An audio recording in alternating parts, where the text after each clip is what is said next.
didn't have my microphone plugged in. It took too long to pick this easy lock. Anyways, I'm going to pick the Master Lock 150D while maybe imparting a few tips. The first tip is, I think, maybe never get too complacent with the lock picking journey, that you pick the lock once successfully, twice, and then you leave it alone and never pick it again.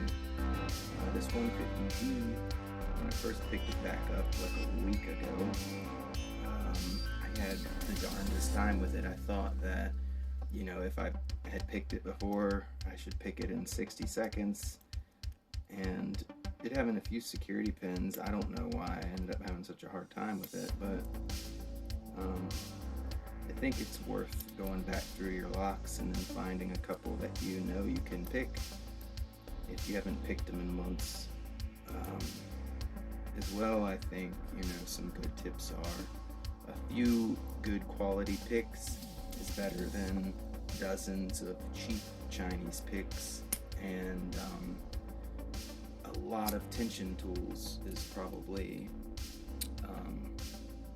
even more important than having 10 million picks. I always, personally, I have, quite a few rakes, but single pin picking is where it's at. If you are an LPU, raking a lock is never accepted over single pin picking.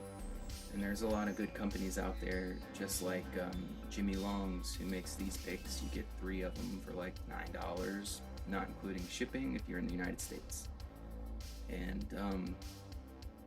they're 100 times better than Peterson, and they're on the same quality as Andy Law's Law Lock tools. But yep, I hope y'all enjoyed the video. Congratulations, Lock Fumbler, on your 163 subscribers. Hope to see you at 1,000, mate. Peace.